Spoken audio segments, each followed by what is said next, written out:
Welcome back. Today, we're diving into one of the most mysterious and legendary tales in history, the dark curse of the Hope Diamond. From Indian temples and royal courts to tragic heiresses and an unbelievable postal delivery, this story has it all. This lesson is designed for upper intermediate learners at a B2 level. To help you get the most out of it, we'll start with a quick vocabulary preview featuring 15 key words you'll hear throughout the video. Master these, and you'll be fully prepared to unlock the full story. Let's check out the vocabulary first and then step into the legend.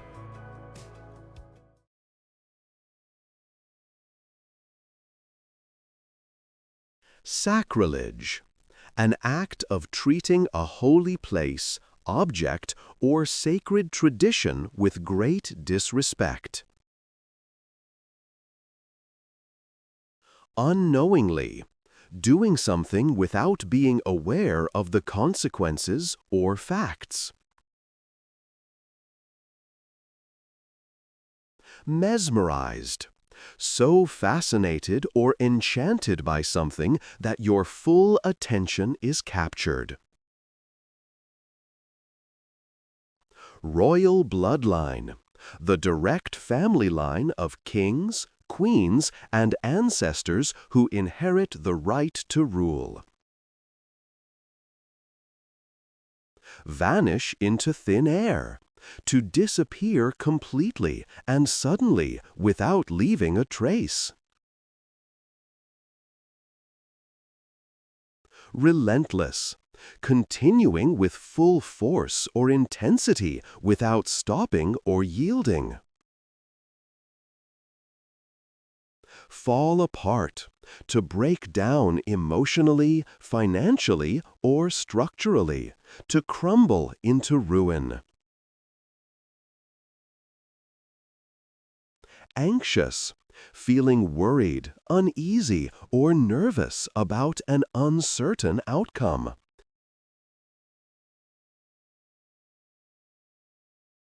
Deteriorate, to progressively become worse in quality, condition, or health.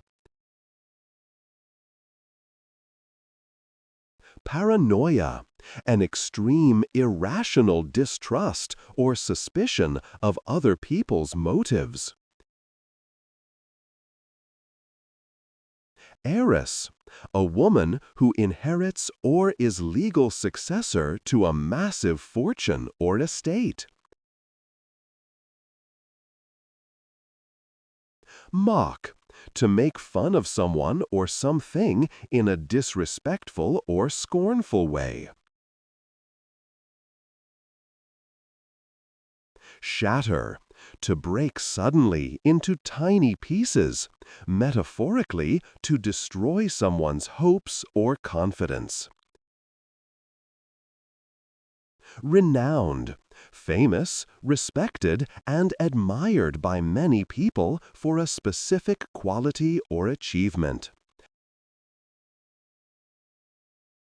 Casual, done in an informal, relaxed, or unconcerned manner without special effort. The legend begins in 17th century India, where a massive, rare, deep blue diamond was mined from the Collyer mines. According to dark folklore, the gem originally served as the glowing eye of a sacred statue of the Hindu goddess Sita.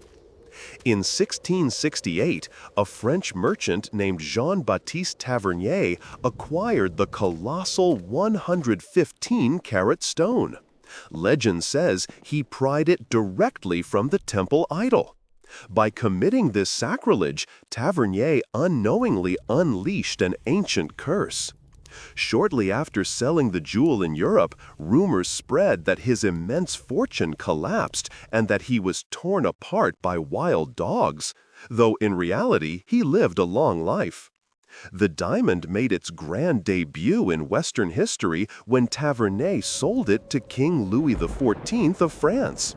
The king was so mesmerized by its unique, fiery ocean blue color that he had it recut into a 67-carat stone, renaming it the French blue. Worn by the monarch on state occasions, it became a symbol of absolute power and unimaginable wealth. But the curse was already quietly ticking. For a time, the blue diamond shone at the center of the lavish Royal Court of Versailles. However, tragedy followed anyone who wore it. Louis XIV died a painful death from gangrene, and his dynasty began to fracture. His successor, Louis XV, kept the diamond, but his reign was plagued by military defeats and financial ruin.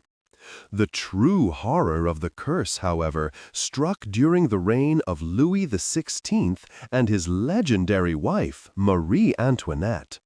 Marie Antoinette frequently wore the French blue as part of her lavish jewelry collection. Within years, the French Revolution erupted, tearing the monarchy apart. In 1792, during the chaos of the revolution, thieves broke into the royal treasury and stole the crown jewels. The blue diamond vanished into thin air. Just months later, both Louis XVI and Marie Antoinette were executed by the guillotine. The royal bloodline was crushed, and the jewel carried its dark reputation into the shadows of the black market. For 20 years, the gem remained hidden, likely recut to disguise its stolen identity. It resurfaced in London in 1812, now reduced to 45 carats, the exact size of the diamond we know today. Shortly after its reappearance, King George IV of England acquired the stone. His reign was marked by severe debt, isolation, and declining health. Upon his death, his massive debts forced the royal estate to sell the mysterious diamond secretly to pay off creditors. In 1839, the stone found a new owner, Henry Philip Hope, a wealthy Anglo-Dutch banker and avid gem collector. It was from his family that the jewel finally gained its official name, the Hope Diamond. Irony of the name aside, the curse remained relentless. Henry died shortly after, and his heirs fought bitter legal battles over the inheritance. His grandson, Lord Francis Hope, eventually inherited the diamond, but his life quickly fell apart. He went bankrupt, lost his vast estates, and his famous actress wife abandoned him. Desperate for money, Lord Francis Hope sold the cursed gem in 1901. It passed through the hands of several anxious jewel dealers, including Pierre Cartier, who struggled to find a buyer brave enough to own it. Eventually, the Hope diamond was bought by Sultan Abdul Hamid II of the Ottoman Empire. The Sultan paid a fortune for the gem, hoping it would bring prestige to his empire. But the curse struck with terrifying speed. Shortly after acquiring the stone, the Sultan's mental state deteriorated into extreme paranoia. He executed members of his own court out of fear of treason.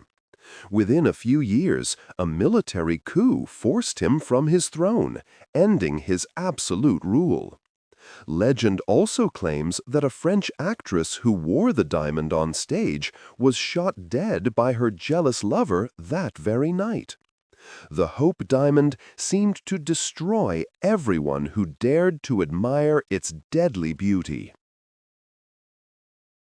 In 1911, the famous jeweler Pierre Cartier sold the Hope diamond to Evelyn Walsh McLean, an eccentric American heiress.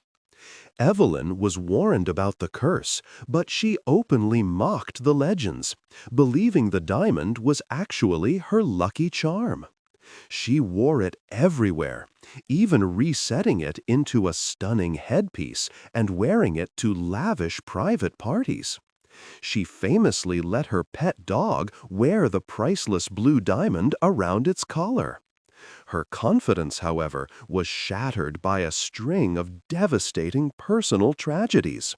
First, her 9-year-old son was tragically killed in a car accident. Then, her husband ran off with another woman, developed severe alcoholism, and died in a mental asylum.